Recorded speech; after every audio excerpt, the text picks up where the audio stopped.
silaturahim, kita niatkan untuk menuntut ilmu, kita niatkan untuk taqarrub ila Allah, kita niatkan untuk ta'allum bil masajid.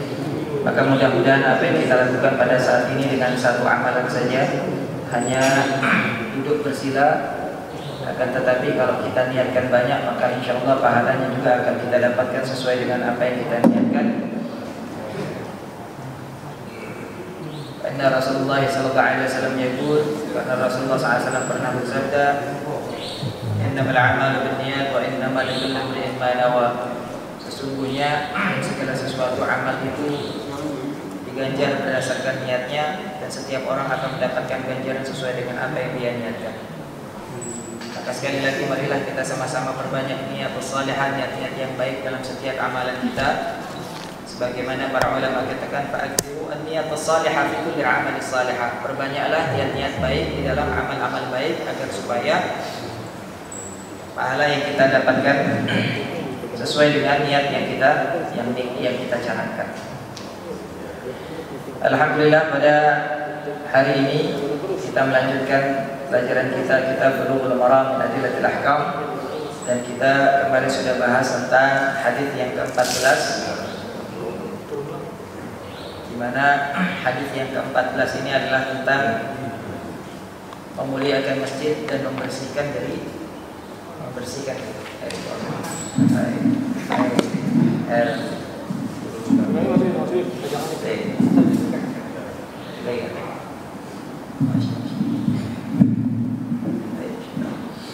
atau membersihkan dari kotoran.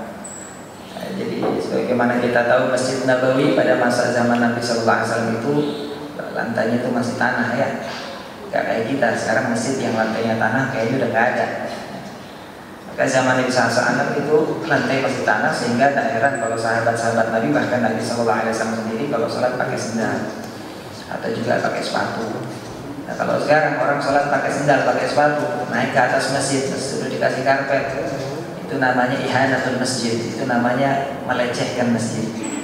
Memang betul Nabi SAW pakai sendal, sahabat pakai sendal waktu sholat, akan tetapi kondisi masjid pada masa Nabi SAW itu tanah, gak boleh pakai sendal. Maka taghayyurul ahkam bi taghayyuril azminah wal amkinah. Hukum itu bisa berubah sesuai dengan situasi dan kondisi dan keadaannya.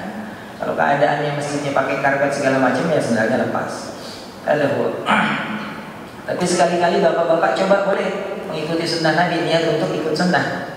Pas lagi di mana gitu, pas lagi pergi kemana, pergi dinas atau pergi jalan-jalan kemana, misalnya ke ke Bogor, kemana, sholatnya coba pakai sendal atau pakai sepatu. Sekali-kali niatin sunnah supaya kita ini pernah ngikutin apa yang disunnahkan oleh Rasulullah SAW. Karena para ulama itu mereka berusaha untuk mengikuti sunnah Nabi walaupun satu kali.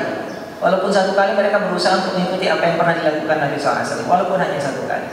Tapi ada ulama yang rambutnya segini, ya, ala qafah, rambutnya itu dipanjangkan sampai sepundak, seleher. Tujuannya apa? Ngikutin sunnah Nabi. Karena Nabi SAW kan sya'abu itu ala qafah, karena Nabi SAW rambutnya itu segini. Dan juga yang belah tengah, karena Nabi SAW rambutnya belah tengah. Ada juga para ulama yang mengikuti sunnah Nabi, kemudian jenggotnya dikasih hina, dikasih makhtub bil ahmar, disemir merah, ya. Merah bukan kayak anak-anak pang, bukan ya. Ikutin sunnah Nabi Muhammad SAW. Jadi ulama itu saking mereka fi harsin ala ittiba'i sunnah Nabi, mereka betul-betul semangat untuk mengikuti sunnah Nabi SAW. Maka sunnah apapun yang dilakukan Nabi, mereka pernah dengar riwayatnya Nabi melakukan itu, maka mereka coba untuk melakukan walaupun satu kali. Kalau kita kan sunnah Nabi cuma urusan kawin doang, Pak. Sunnah Nabi kawin malam Jumat, itu sunnah Nabi itu. Yang lain-lain yang begitu-begitu deh, tinggalin saja. Bahadu ini sunnah Nabi SAW. Dan di dalam hadis ini kita dapatkan bahwasanya Nabi harus ada Nadhafatul masjid. Nanti ada masjid ini, nanti pembahasannya ada lagi nanti di Bulughul Maram, babul masajid. Bab tentang mengulas masalah masjid, hukum-hukum yang berkaitan dengan masjid, nanti ada babnya nanti. Kita bakal ketemu, ini cuma sekilas doang. Intinya kalau di sini adalah sekedar mengingatkan bahwasanya untuk memuliakan masjid kita harus bersihkan masjid semaksimal mungkin, ya. Karena dari saat pernah saya katakan, uridat ilayya ujura ummati. Saya pernah ditampakkan oleh Allah Subhanahu wa taala, dihamparkan di hadapan saya tentang pahala-pahala yang didapatkan oleh umat saya saat mereka melakukan kebaikan-kebaikan. Hatta al-qadarata, sampai kotoran debu, yukhrijuhu rajul minal masjid, sampai kotoran yang dikeluarkan oleh seorang laki-laki dari masjid.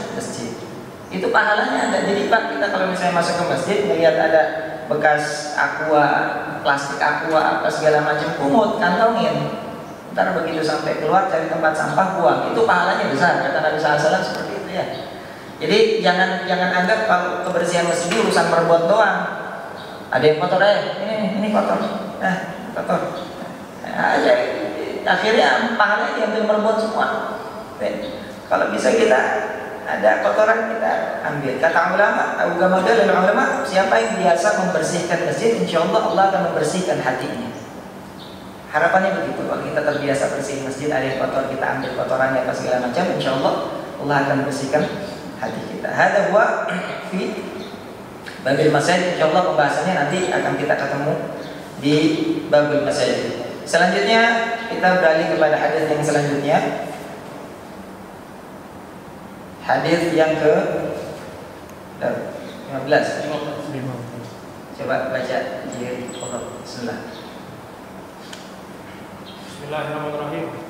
Wa anni Umar radhiyallahu anhu qala Rasulullah sallallahu alaihi wasallam, uhilat lana maitatani wa damani, fa amman maitatani fal jaradu wal qutu wa amad damanu fal kabidu wat tohal wat tihal. Akhrajahu Ahmadu wa Ibnu Majah wa fi dhaifun wa fihi dhafun. An Ibnu Umar radhiyallahu ta'ala anhu wa huwa Abdullah bin Umar ibn al-Khattab al-Adami. Kita sudah pernah bahas ini tentang biografi beliau. Aslama saghiran, beliau masuk Islam waktu masih kecil bersama ayahnya Umar bin Khattab, kemudian hijrah juga bersama ayahnya Umar bin Khattab, dan peperangan pertama yang beliau ikuti adalah perang Khandaq, ya, perang Ahzab. Karena pada waktu perang Badar beliau masih kecil, nggak dikasih izin. Waktu perang Uhud juga beliau masih kecil, sama bapaknya, sama Umar bin Khattab. Orang minta izin sama Nabi SAW, dia bisa ikut perang. Datang sama-sama Nabi minta izin, karena Nabi tidak mengizinkan anak kecil untuk ikut perang. Maka Abdullah bin Umar, termasuk diantaranya juga Abdullah bin Abbas, Abdullah bin Amr bin As, beberapa sahabat Nabi kecil-kecil itu menghadap Nabi untuk bisa ikut perang. Sampai saya pernah sampaikan ini, sampai ada yang jingkek-jingkek supaya kelihatan tinggi dan seterusnya. Tapi karena memang mereka masih kecil, sama Nabi tidak diizinkan untuk perang. Jadi salah besar kalau sampai sekarang ini ada orang-orang yang menamakan dirinya pasukan Islam, Hizbullah atau apapun namanya, kemudian mengikut sertakan anak-anak dalam perang. Nabi tidak pernah melakukan itu. Bahkan Nabi larang anak-anak kecil untuk perang. Jadi kadang-kadang kita ini suka salah kaprah gitu ya. Nah ini hati-hati. Rasulullah SAW naha as-sibyan, ya, an-ishtiraki fil ghazwah, ya. Nabi SAW melarang anak-anak kecil untuk ikut di dalam peperangan. Nah, Abdullah bin Umar, dan beliau ini adalah salah satu orang yang dipuji oleh Nabi SAW. Tapi pujiannya Nabi ini untuk memotivasi. Jadi cara Nabi untuk bikin orang semangat untuk beribadah itu kadang dipuji, ya. Jadi kita nggak masalah muji anak-anak tuh. Oh pinter ya, anak baba pinter ya, wah anak mama nih pinter nih, dan seterusnya. Karena Rasulullah SAW pernah berkata kepada Abdullah bin Umar, ya, ni'mar rajul Abdullah. Ya, kata Rasulullah SAW, sebaik-baiknya laki-laki itu Abdullah. Idza shalla minal lail, kalau dia rajin sholat malam. Ya, kalau dia rajin sholat malam. Sebaik-baiknya orang itu adalah Abdullah, kalau dia rajin sholat malam. Maka akhirnya famin hinidan, sejak itu ma taraka Abdullah bin Umar salatal lail. Abdullah bin Umar enggak pernah meninggalkan sholat malam walaupun sekali tidak pernah ditinggalkan.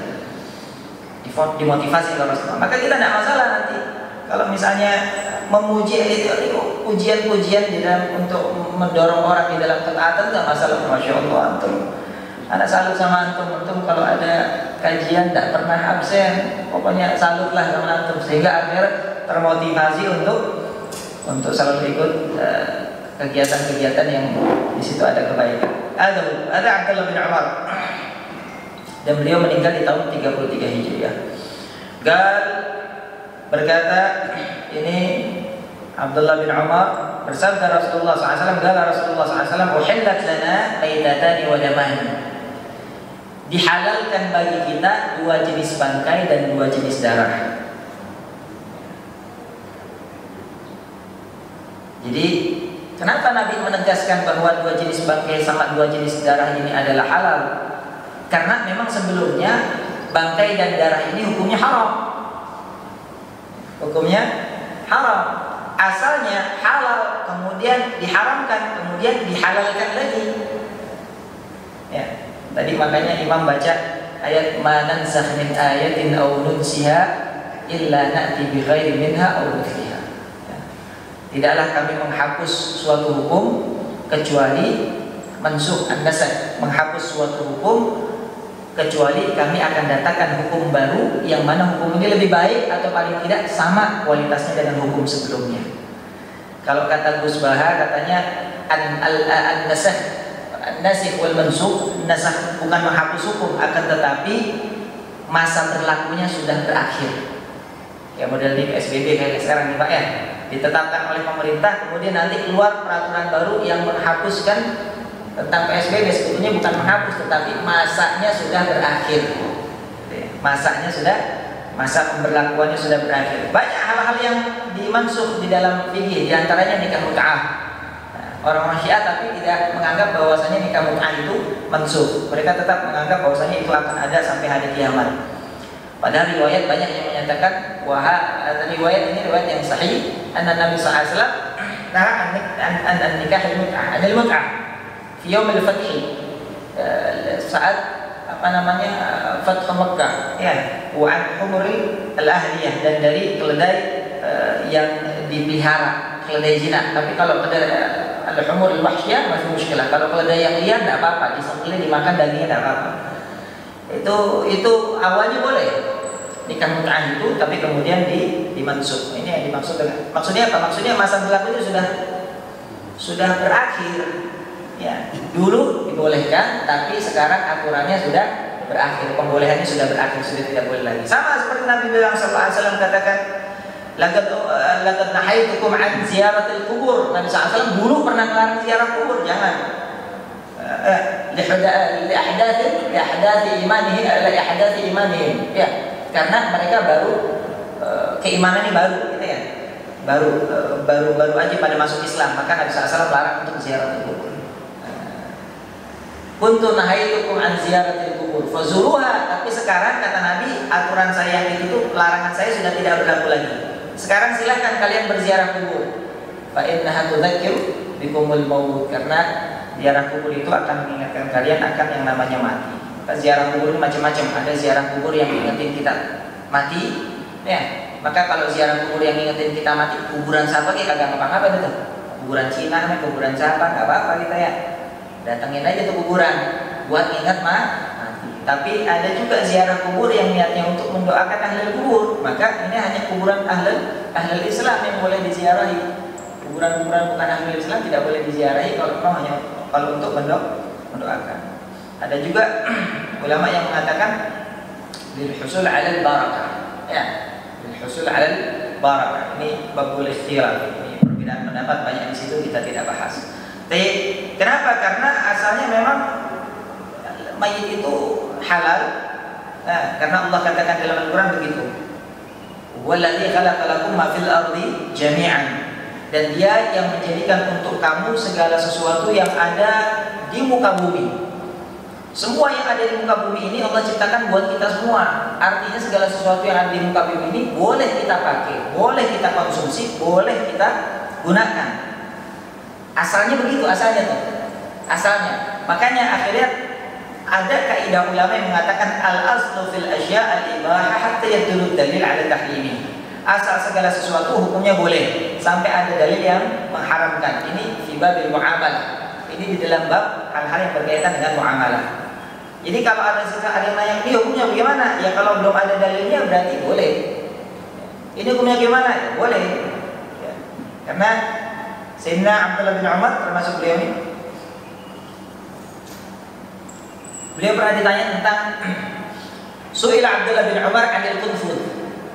Abdullah bin Umar pernah ditanya tentang masalah mengkonsumsi kunfud. Kunfud itu landak, ya. Landak. Fadala, kemudian Abdullah bin Umar menjawab dengan membaca ayat. Apa ayat yang beliau baca? Kata beliau, Qul la ajidu fima uhiya ilayya muharraman.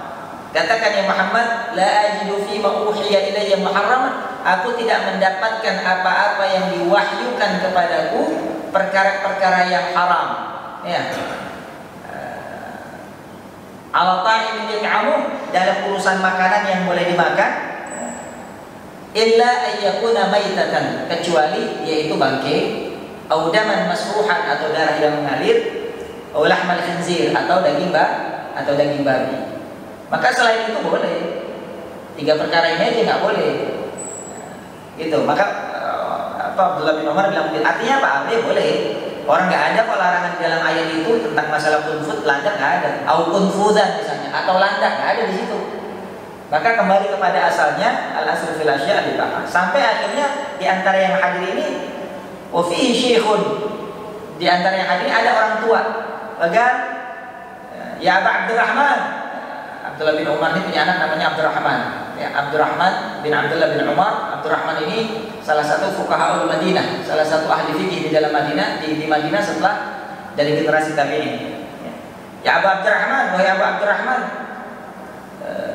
laqad su'ila al-kunfud amama Rasulullah sallallahu alaihi wasallam faqala innahu khabisun minal khaba'is. Saya pernah waktu zaman Nabi masih ada orang yang nanya masalah landak.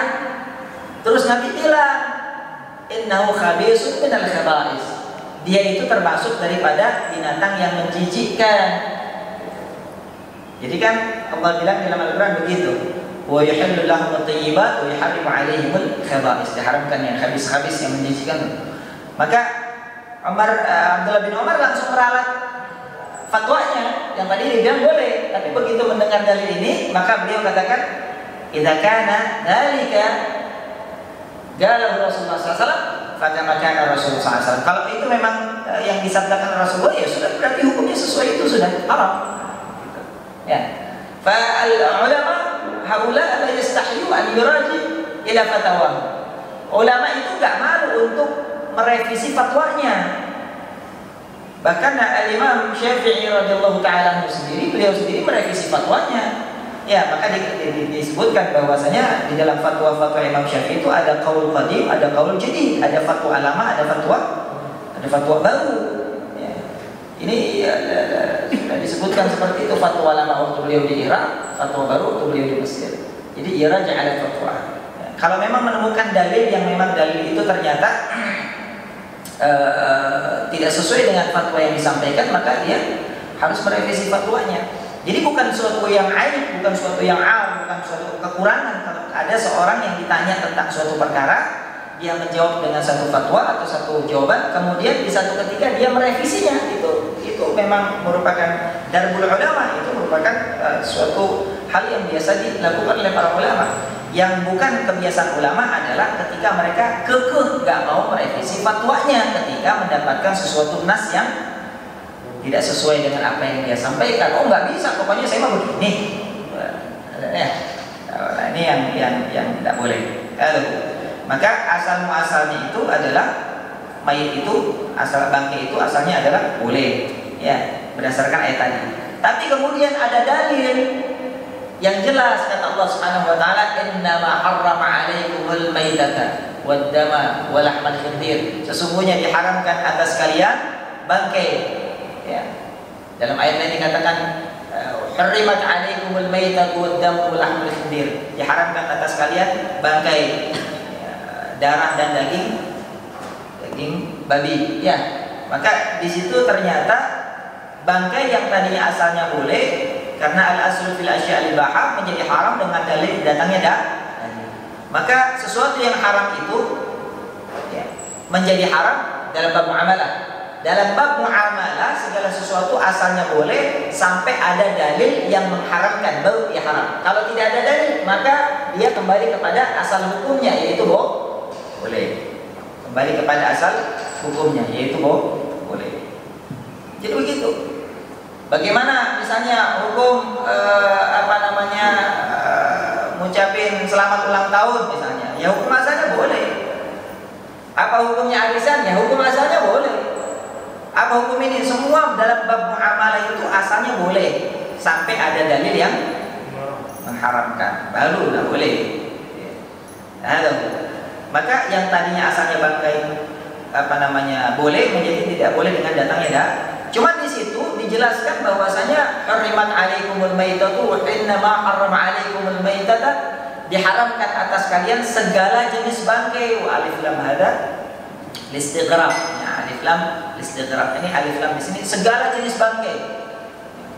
Enggak disebut di situ kecualinya enggak ada. Jadi innama harrama alaikumul maitata, sesungguhnya diharamkan atas kalian segala jenis bangkai. Jadi semua bangkai tidak boleh dalam ayat itu.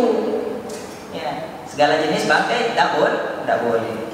Maka kemudian muncullah nas yang kemudian bukan menasah. Ini namanya bukan menghapuskan hukum bangkai. Ya, bangkai tetap tidak boleh, tetapi ini mengecualikan beberapa hal di antara bangkai-bangkai itu. Ini namanya takhsis wa taqyid, mengkhususkan dan taqyid itu apa? Mengikat kalau dalam bahasa Arab ya. Artinya apa? Artinya mengecualikan, pengecualian. Ada buat taqyid. Jadi harimat alaikumul maitah itu hukumnya am, mujmal, hukumnya umum, menyeluruh, semua bangkai tidak boleh. Maka datanglah nas yang menyatakan bahwa bangkai itu di antara seluruh bangkai tidak semua haram, ada dikecualikan dua jenis bangkai. Ini namanya takyid ya, atau taksis. Dalam bab usul fikih nanti ada dipelajari di situ ya. Sama seperti misalnya ayat Al-Qur'an yang mengatakan ya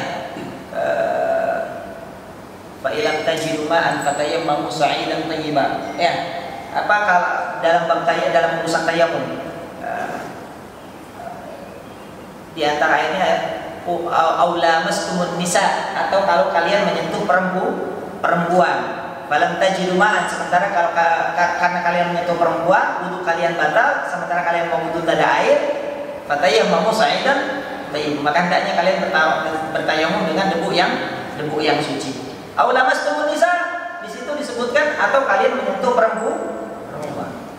Artinya di situ perempuan yang mana? Ada pengkhususan enggak? Tidak ada, semua perempuan. Kita mau nyolek perempuan siapa? Mak kita, nenek kita, anak perempuan kita supaya batal menurut ayat itu. Aulamastumun nisa menurut ayat itu begitu. Kemudian dari mana timbulnya taksis takyid bahwa yang dimaksud dengan perempuan itu adalah selain mahram? Ya, ibu mah kagak batal, anak perempuan mah gak batal. Dari mana orang ayatnya semua perempuan? Takyidnya dari mana? Maka ini yang bisa melihat pelik-pelik, rinci-rinci perkara seperti ini cuma ulama. Model-model kita mah kagak paham. Makanya kata Allah fas'alu ahla dzikri in kuntum la ta'lamun. Zaman sekarang banyak orang belaga berfatwa. Enggak paham, enggak ngerti, belaga berfatwa. Wah, menurut saya memang agama menurut anjenengan. Agama itu menurut Quran hadis. Kalau enggak ngerti ya bilang aja la adri. Imam Malik pernah ditanya tentang beberapa puluh masalah yang bisa dijawab sama beliau sekian masalah saja. Selebihnya dikatakan la adri. Padahal Imam Malik mufti, imam besar, ada cuman kita malu bilang la adri ya, bilang tidak tahu. Ada maka dua ini ditaksis maitadani wadamani, dan dua darah. Kenapa juga Allah Rasulullah SAW menyebut darah? Emang darah sebelumnya diharamkan, awalnya darah halal ya, kemudian haram dengan nas tadi. hurrimat alaikumul maitatu waddamu, gitu ya. Di situ disebutkan seluruh jenis darah diharamkan, waddamu. Ya. Innama harrama alaikumul maitata waddama. Sesungguhnya diharamkan atas kalian segala jenis bangkai dan segala jenis darah. Jadi semua jenis darah haram. Ya. Nah, terus kemudian kalau kita motong sapi atau misalnya motong ayam misalnya, terus begitu kita masak, begitu kita makan misalnya tahunya masih ada darah yang di dalamnya, itu gimana itu urusannya? Ya. Bisa nggak kita membuang seluruh darah dari dalam daging binatang yang kita sembelih? Bisa juga ya. Terus gimana itu? Kan darah diharamkan oleh Allah. Maka kemudian ayat ini ditakyid, ditaksis oleh ayat yang tadi dibaca oleh Abdullah bin Umar. Ya. Qul la ajidu fi ma uhiya ilayya muharraman. Di situ disebutkan illa ayyakuna maitatan au daman masfuhan. Maka di sini daman masfuhan ini adalah mentakyid daripada keumuman ayat yang membicarakan tentang darah. Maka darah yang diharamkan adalah damun masfuh, artinya darah yang mengalir. Darah yang mengalir. Sembelih itu kan ngalir tuh darahnya, atau darah yang mengalir di nadi-nadi kita nih kan ngalir tuh darahnya. Maka darah yang ngalir itu tidak boleh. Darah yang habis disembelih terus darahnya diambil dibikin buat marus, ada haram. Ya, marus. Zaman dulu tuh anak-anak kecil kalau tukang sate keliling marus, padahal dibilang ati kan tukang satenya, ini ati, padahal marus itu. Ya. Dulu mah dijaga udah banyak yang nungguin tuh tukang marus. Kalau habis motong mah ya, udah ditungguin sama tukang kikil, tukang sate daripada jualan marus ya. Cuman sekarang mah kayaknya udah kagak ada tuh ya, udah nggak laku udah marus ya. Iya rasanya kayak ati pak, ya, kayak ati rasanya katanya. Saya juga nggak tahu, saya pernah nyobain apa belum itu, lagi kecil. Nah, itu dam masfuh, darah yang ngalir. Nah, itu yang tidak boleh. Maka ulama katakan, maka ini mentakyid keumuman darah. Tidak semua darah, berarti darah yang dibolehkan diantaranya adalah darah yang masih tersisa di daging itu ada la yahram li'annahu laisa bidamin masfuh, karena dia bukan darah yang mengalir. Dan juga dua jenis darah yang lain yang Nabi halalkan, ya. Fa'ammal maitatani, adapun dua jenis bangkai yang dihalalkan untuk dikonsumsi adalah al-jaradu wal hud. Al-jaradu wal hud. Yang pertama itu adalah bangkai belalang. Yang kedua adalah bangkai ikan. Al-maitah, apa makna al-maitah? Al-maitah, maitah itu bangkai. Nah, maka ulama mengatakan al-maitah itu yang dinamakan bangkai itu adalah ma mata bi hadfi anfih aw dhubiha bi ghairi dhabhin syar'i. Ma mata bi hadfi anfih adalah yang mati dengan sendirinya, entah dengan penyakit, entah dengan jatuh, entah dengan pokoknya mati dengan sendirinya ada tuh. Aw dhubiha bi ghairi dhabhin syar'i, atau yang dipotong dengan cara yang tidak syar'i. Dipotong, dibunuh dengan tidak syar'i. Misalnya dipotongnya dari pundaknya, misalnya dari leher atasnya, sementara yang syar'i itu dari leher bawahnya. Biha wa huwa muharramun bi aklih, atau yang dipotong itu binatang walaupun dengan potongan yang syar'i, di lehernya dipotong udah pakai ucap bismillah, akan tetapi binatang itulah binatang yang tidak boleh dimakan dagingnya. Kucing, ya, biar kata disembelih juga bismillahirrahmanirrahim. Udah rapi dah pokoknya, diadepin kiblat, pisaunya dirapiin, misalnya ini rapi udah sembelih itu kucing. Lah, nggak boleh tetap. Nah, kan udah disembelih, masa nggak boleh juga? Iya, kucing. Karena kucing tetap aja bangke. Walaupun disembelih dengan sembelihan yang syar'i, tapi kalau binatang itu bukan binatang yang boleh konsumsi, maka itu tetap disebut sebagai maitah, disebut sebagai bangkai. Maka yang dimaksud bangkai oleh para ulama ahli fikih adalah segala jenis binatang yang dia itu mati sendirinya, atau dia itu disembelih dengan tidak syar'i, atau kalaupun disembelih dia bukan termasuk binatang yang boleh dikonsumsi. Ada wal maitah. Maka adapun bangkai yang boleh untuk dikonsumsi walaupun dia itu mati dengan sendirinya atau tidak disembelih dengan syar'i, maka itu boleh dikonsumsi. Apa itu? Al-jarad. Yang satu kata Nabi SAW al-jarad. Yang satu adalah belalang. Belalang biar kata kita nemu udah mati terus kita bakar kita makan boleh, walaupun mata bihadfi anfi, walaupun mati sendiri boleh. Itu menurut mazhab Syafi'i dan mazhab Hanafi. Tapi menurut mazhab Maliki sama Hambali tidak boleh. Belalang itu boleh dikonsumsi kalau dia matinya bisa mobil adani dengan sebab dimatiin sama kita, entah dengan dipotong kepalanya, apa entah langsung dimasukin penggorengan, apa entah kita banting, apa entah bagaimana, pokoknya matinya disebabkan oleh kita, itu boleh. Tapi kalau mata bihadfi anfi haram. Tapi kalau matinya mati sendiri, ya maka menurut mazhab Malik dan Hambali tetap hukumnya haram, tak boleh. Kenapa begitu? Karena sebetulnya ini hadis ini tadi dibaca pada akhirnya. Ya. Ini hadis akhrajahu Ahmad. Ini hadis diriwayatkan oleh Imam Ahmad bin Hanbal dalam sunannya. Kemudian Ibnu Majah dan juga dalam Sahih Ibnu Majah. Wa fihi dha'fun, tetapi hadis ini hadis dhaif. Hadis dhaif. Ya. Ma'al ikhtilaf, yani fihi ikhtilaf min ulama. Ulama beda pendapat tentang bolehkah ayat Al-Qur'an ditaksis dan ditaqyid dengan hadis. Itu ulama beda pendapat. Tetapi mereka sepakat wattafaqu fi anna la yukhassis wa la yuqayyid al-ayat, ya, bid-du'afa. Akan tetapi mereka sepakat bahwa tidak boleh mentaksis ayat dengan hadis-hadis yang dhaif. Ayat Quran tidak boleh dinasah atau ditaksis dengan hadis yang dhaif. Ini hadis-hadis dhaif. Ya, hadis dhaif. Jadi hadis dhaif sudah tidak boleh mentaksis ayat. Ayat itu sifatnya qat'iyyun mutawatirun, sementara hadis dhaif ini dhaniyun. Ya. Dhaniyun urud wa dhaniyun dalalah. Lemah, tidak bisa. Tapi kenapa kok ma'adha fi hadal hadis? Walaupun hadis ini hadis lemah, akan tetapi ya ittafaqul ulama ala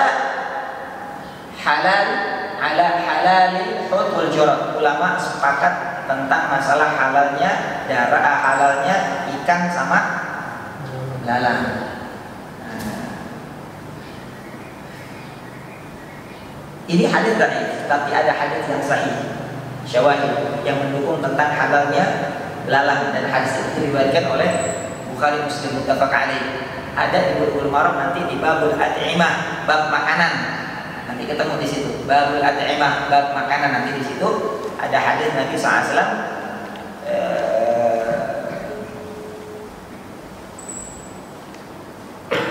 Sahabat Nabi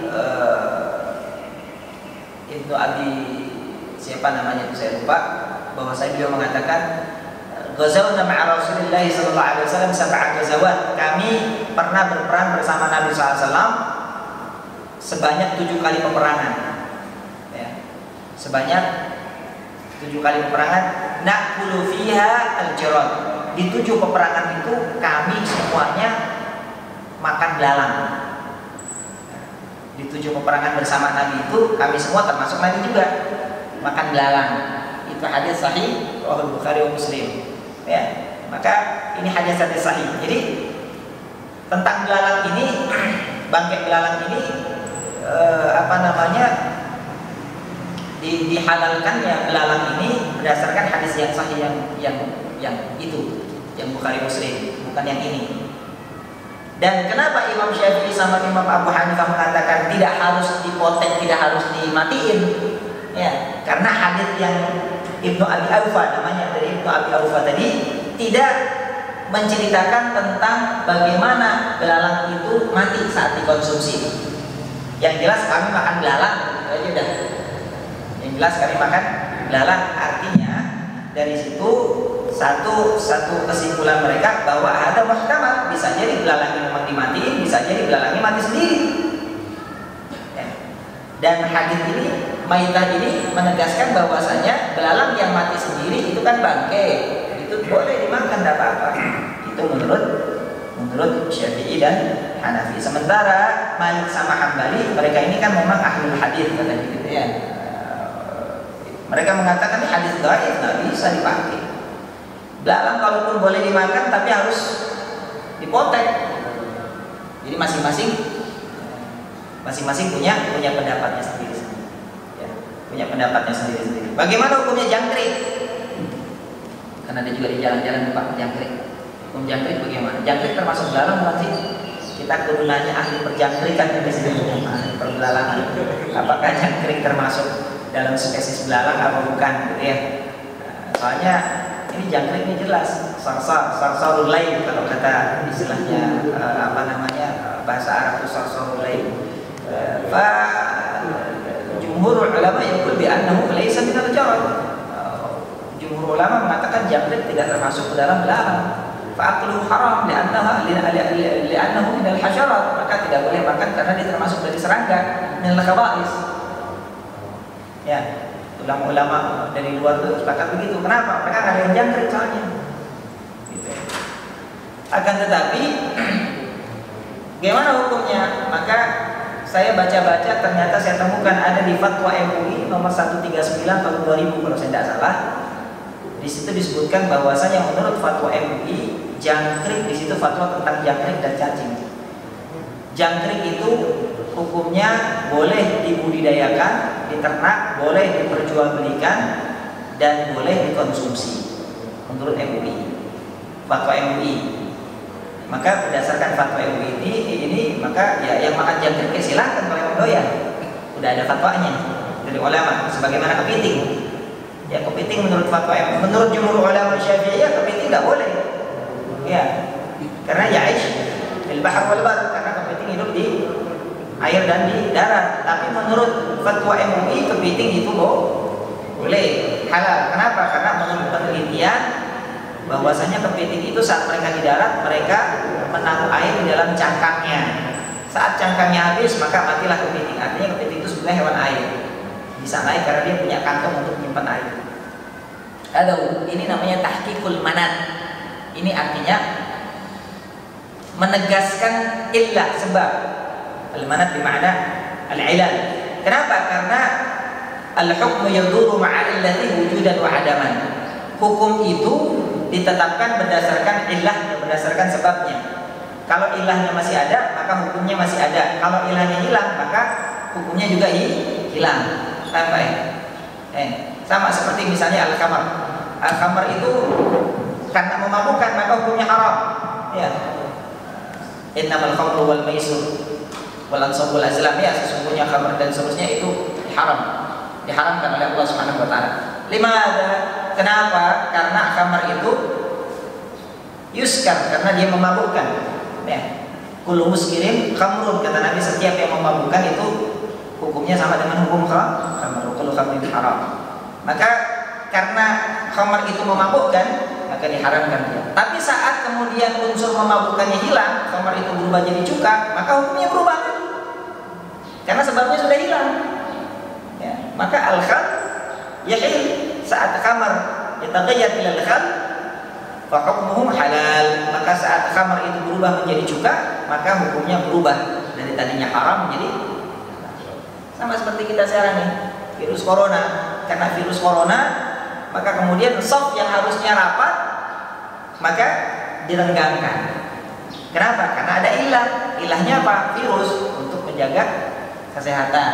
Dan ulama fasid aula menjalib masalih. Walaupun memang hukum asalnya salat itu shafnya harus rapat, tapi karena ada ilah maka shaf harus renggang. Tapi nanti saat ilahnya hilang, ya, saat virus coronanya dinyatakan hilang, sudah dinyatakan hijau, sudah dinyatakan aman, maka hilang juga itu aturan tentang sholat secara berjarak, kembali lagi kepada hukum asalnya. Maka ini yang dinamakan dengan al-hukmu yaduru ma'a illati wujudan wa adam. Ini perlu kita tahu begitu Pak ya. Ada al-jarad. Maka jarad ini, belalang ini bisa jadi rahmah, bisa jadi uqubah, bisa jadi belalang ini juga merupakan bencana. Karena di zamannya Nabi Musa alaihissalam itu orang-orang Mesir, ya, dari bangsa Fir'aun itu mereka diazab dengan belalang, ya. Wa arsalna 'alaihim tufan wal jurad, dan kami kirimkan atas mereka tofan, angin topan. Ini topan itu bahasa Arab, Pak. Dari kata tafayatufu, sama seperti tawaf, artinya anginnya di situ-situ aja, muter di situ-situ, makanya disebut angin topan, karena anginnya kan kemana-mana, muter di situ. Kan disebut tadi angin tofan. Tofan berarti kayak tawaf, muter-muter di situ aja, kan tawaf kan muter-muter di situ. Ya, itu disebut tofan. Wal jarad, dan juga Allah kirimkan atas mereka dalam wal kumal, kutu, dafade, kodok, dam, darah, akhirnya jadi darah dan sebagainya. Ini belalang itu bisa jadi merupakan bencana hama, sebagaimana kita dengar di Afrika itu sering tuh, ya, di daerah Afrika dihantam sama hama belalang. Maka Nabi SAW ketika melihat ada belalang itu sebagai hama, dia doa. Kalau melihat belalang sebagai hama, belalang datangnya jutaan menghancurkan pertanian, dia doa, Allahumma ahlik kibaraha waqtul sigaraha wa absid baydataha. Ya Allah, binasakanlah yang besar-besar daripada belalang itu, dan hancurkan juga yang kecil-kecilnya sekalian, dan rusakkanlah telur-telur mereka. Waqta'dabirahu, dan juga putuslah siklus kehidupan mereka. Nabi begitu kalau melihat belalang yang bawa bencana gitu ya. Nabi doa seperti itu. Ada hukum tadi. Tetapi belalang juga bisa menjadi rahmah wa ni'mah, dengan kita bisa makan saat tidak ada makanan lain, ya halal. Walaupun ada makanan lain, boleh juga kita makan belalang, ya. Hukumnya halal. Wal hut, dan hut ini hukumnya juga ikan, bagi ikan juga hukumnya halal. Wa ammal damani, adapun dua jenis darah adalah fatihal wal kabid. Dua jenis darah yang dihalalkan adalah al-tihal limpa, al-kabid hati. Limpa sama hati. Ternyata menurut ilmu kedokteran, walaupun zaman Nabi SAW belum ada ditemukan tentang ilmu kedokteran yang canggih-canggih, kecuali setelah masanya Ibnu Sina dan seterusnya. Tapi Nabi mayantiqu 'anil hawa in huwa illa wahyun yuha. Nabi tidak mengatakan sesuatu kecuali wahyu dari Allah Subhanahu wa taala. Maka ternyata menurut ilmu kedokteran, limpa dan hati ini memang fungsi organ tubuh yang berkaitan dengan darah. Yang berkaitan dengan darah. Jadi limpa ini dia salah satu organ yang cuci darah juga, ya, selain ginjal buat cuci darah. Kemudian di situ ada tabungan darah di situ sebanyak berapa cc gitu ya. Jadi kalau misalnya kita luka apa segala macam, maka darah yang dilimpa ini kemudian dikeluarkan untuk ganti darah kita yang keluar. Kalau sudah habis tabungan darah dilimpa, baru kita butuh transfusi darah. Jadi limpa itu nyimpan darah. Cuman orang nggak harus punya limpa untuk bisa hidup. Orang tanpa limpa pun katanya bisa hidup, asal masih punya hati untuk menggantikan fungsi limpa. Hati ini fungsinya sama untuk memompa darah dan seterusnya. Maka dua organ tubuh ini adalah organ yang berkaitan dengan darah manusia di dalam tubuhnya. Tetapi walaupun di dalamnya penuh darah, Nabi katakan halal, betul ya. Kami bertihal, ada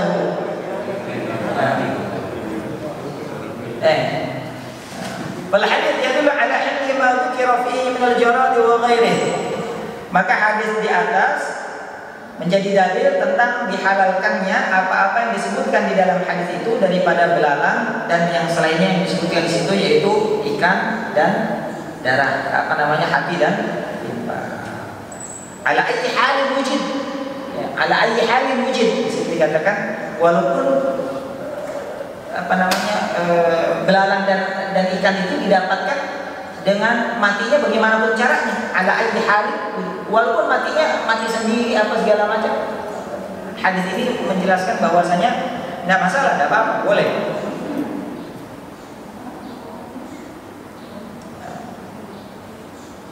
Fala yu'tabar fil jarad syai'un sawa'un mata hatfa'an fihi aw bisababin. Maka belalang itu boleh dikonsumsi baik mati sendiri walaupun dengan dengan sebab. Wa hadza qaulul jumhur min ahli salam Syafi'i wa Abu Hanifah. Ini adalah pendapat daripada imam-imam Ahlul Bait dan juga Syafi'i wa Abu Hanifah. Kita kalau ngomong Ahlul Bait kayaknya konotasinya Syiah gitu ya. Konotasinya Syiah. Padahal tidak satu. Qala An-Nasir wal Imam Ahmad bin Husain wa Imam Ahmad bin Hanbal wa Malik yaqul bi annahu la yahillu minhuma illa ma kana mautuhu bisababin adim. Bisababin adami. Akan tetapi Malik dan Ahmad bin Hanbal mengatakan tidak boleh kecuali kalau matinya dengan sebab. Tayyib. Ini dua hadis lagi. Baca dikit lagi Pak ya, biar selesai ya. Baik. Fadhal. An Abi Hurairah. Bismillahirrahmanirrahim. Baik. Wa an Abi Hurairah radhiyallahu anhu qala Rasulullah sallallahu alaihi wasallam idza waqa'a dubabu fi syarabi ahadikum falyamisu thumma liyarji'u fa inna fi ahadi janahaihi da'an wa fil akhari shifaan. Dari Abu Hurairah radhiyallahu dia berkata Rasulullah SAW bersabda, apabila lalat jatuh ke dalam minuman salah seorang di antara kalian, maka celupkanlah lalat itu, kemudian angkatlah karena pada salah satu sayapnya terdapat penyakit, sedang pada sayap yang lain terdapat penawarnya. Bukhari. Kemudian hadis satu lagi terakhir. Hadis terakhir dalam bab kitab Taharah. Terakhir dari Abu Waqid Al-Laisi, dia berkata Rasulullah bersabda, bagian mana saja yang dipotong dari binatang yang hidup, maka bagian itu adalah bangkai. Baik. Hadis tentang lalat ini masyhur Pak ya. Kita kalau lagi ngopi tahu ada lalat nyemplung. Bagaimana tuh? Maka kata Nabi sallallahu alaihi wasallam, "Idza waqa'a dzubab fi syirabi ahadikum falyghmisu." Kalau kalian lagi minum, tiba-tiba ada lalat nyemplung, ya, dia nggak bisa keluar, kucak-kucak di situ, maka falyghmisu, tenggelamin. Tenggelamin. Tsumma la yanzi'u. Kemudian habis ditenggelamin diambil itu lalat, ya. Fa inna fi ahadi janahaihi da. Kenapa? Karena ini lalat kalau nemplok di makanan di minuman, maka dia bawa penyakit di salah satu sayapnya. Wa fil akhar shifa, dan di dalam sayap yang lainnya itu ada obat. Tidak disebutkan sayap yang mana, yang kanan atau yang kiri. Walaupun orang yang mengatakan sayap kanan bawa obat, sayap kiri kan gitu ya. Walaupun tapi Nabi nggak nyebutin. Kalau dia nyebutin silahkan, cuma Nabi nggak nyebutin. Tapi itu salah satu sayapnya. Nabi bilang begitu. Ya. Kalian bisu dalam ayat yang lain, fa in syaa fa yashrabu wa in syaa falyuriqu. Kalau dia mau dia minum, kalau dia mau dia tidak minum. Artinya apa? Artinya boleh. Maka dari sini kemudian lalat kalau kena kopi panas kemudian mati, kita cemplungin, ini lalat mati. Bangkai bukan Pak? Bangkai hukumnya apa? Najis. Ya, haram najis kecuali dua bangkai tadi. Ya, jarat sama hut, kecuali bangkai belalang sama bangkai ikan. Lalat ada pengecualian enggak? Nggak ada pengecualian. Berarti bangkai lalat sama dengan bangkai-bangkai yang lain hukumnya najis dan hukumnya haram dikonsumsi. Lah, kalau lalat ini najis, kenapa Nabi suruh nyemplungin? Berarti air yang ada di situ najis juga dong. Karena terkena najis. Ya, terkena najis. Dari sini kemudian ulama ambil keputusan dan ambil istinbatul ulama min hadzal hadits, bahwasanya kalau ada wal hadits itu ala anna maitata ma la dama lahu tahiratun. Hadits ini menjadi dalil bahwasanya dikiaskan dengan lalat, bahwasanya bangkai yang mana bangkai binatang itu tidak ada darah padanya yang mengalir saat dia terluka, maka dia itu dihukumi suci. Bangkai yang tidak mengalir darah padanya, maka saat dia jatuh ke air dihukumi saat dia jatuh ke air nih dihukumi suci. Ya. Di dalam fasal baina an yamut aw ya'ish. Jadi tidak ada urusan hidup atau mati, hukumnya ya. Ini hukumnya suci. Maka berdasarkan ini, kalau misalnya ada di kolam kita buat wudu, di ember kita kecoa jatuh gitu ya, atau apa misalnya di situ jatuh yang kita yakin bahwasanya binatang ini tidak memiliki darah yang mengalir, atau kumbang jatuh atau apa jatuh yang tidak memiliki darah mengalir, maka kita ambil aja, kita buang, airnya tetap bisa kita pakai wudhu.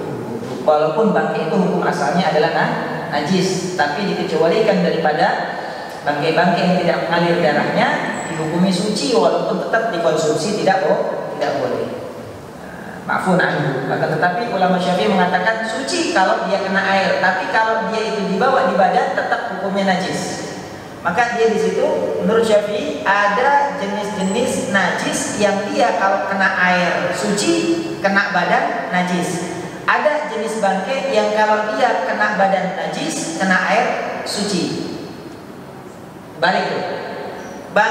Najis yang kalau kena air najis, membuat air najis itu darah, nanah, bentuk-bentuk cair walaupun sedikit kalau kena air najis.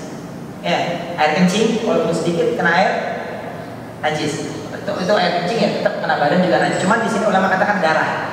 Darah kalau dia kena air najis. Tapi kalau darahnya kena baju, kena badan, maka ma'fun anhu, dimaafkan. Selama darahnya tidak lebih besar dari uang koin 500-an kalau kata kita 500 yang kuning itu, kalau darahnya tidak lebih besar dari itu nodanya, maka itu ma'fun. Tapi kalau lebih dari itu, maka najis.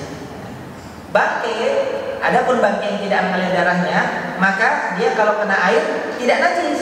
Kebalikan sama darah. Darah kena air walaupun sedikit menajiskan kalau air itu sedikit. Tapi bangkai yang tidak mengalir darah kalau kena air dia tidak najis. Tapi kalau itu bangkai kita kantongin, bangkai lalar, bangkai kecoa, terus kita sholat, maka tidak sah sholatnya. Kenapa? Lah, lihatni yahmilu 'ala najasa. Karena dia bawa najis. Jelas di sini Pak. Ada madzhab Syafi'i.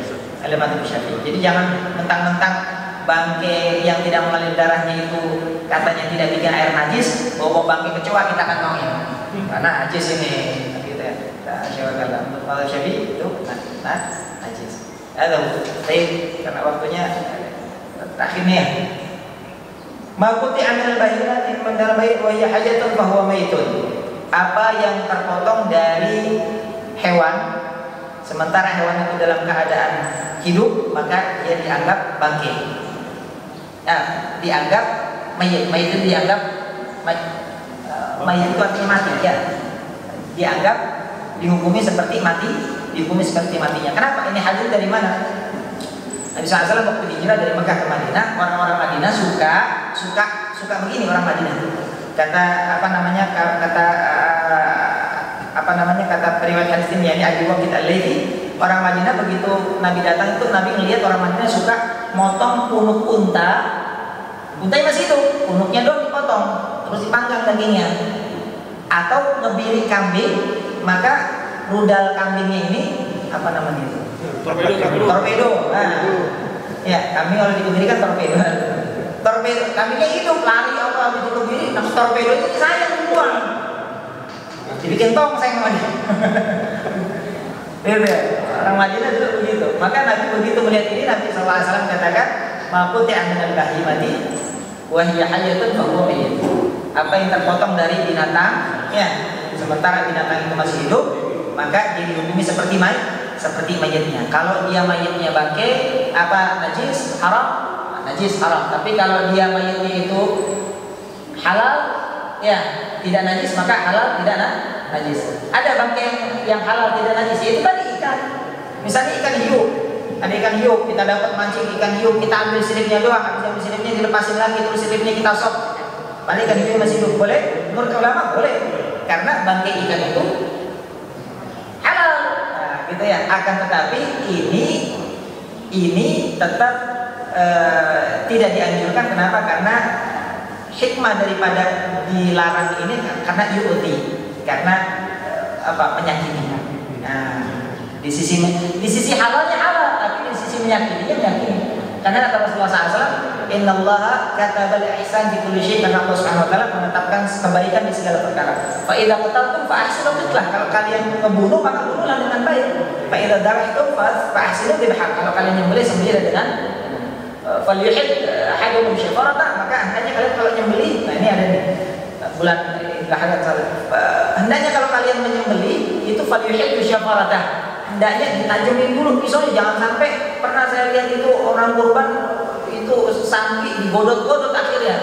godot, kagak ini tahu punya ilmu kebal apa gimana itu sapinya, nggak jelas ya apa. Yang jelas pintu apa pisaunya tumbul ya, pisaunya tuh karena bisa falyuhid syabrak falyurih dari ada sebelum dipotong itu binatang kurban yang mau kita ataupun bukan binatang sembelihan pokoknya sebelum dipotong itu binatang sembelihan falyurih dari hatam jangan disiksa.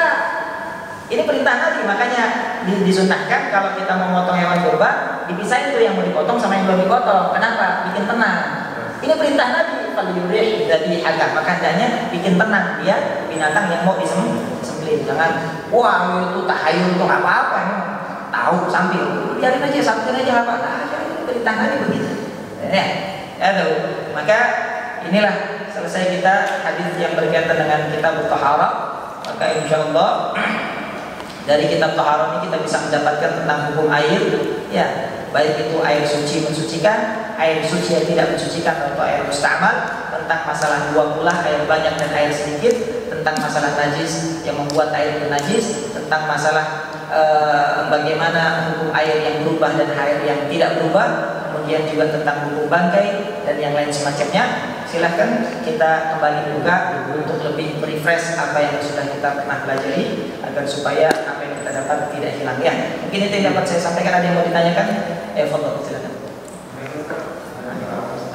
Aktivitas dan beribadah seperti biasanya, mudah-mudahan kita difahamkan ilmunya, ditaatkan di dalam jalannya, selalu diberikan taufik hidayah wal inayah, diberikan kesehatan panjang umur dan keadaan sehat taat kepada Allah Subhanahu wa taala. Mudah-mudahan kita semuanya diberikan husnul khatimah ala hadhihi wa kulli niyatin salihah Fatihah.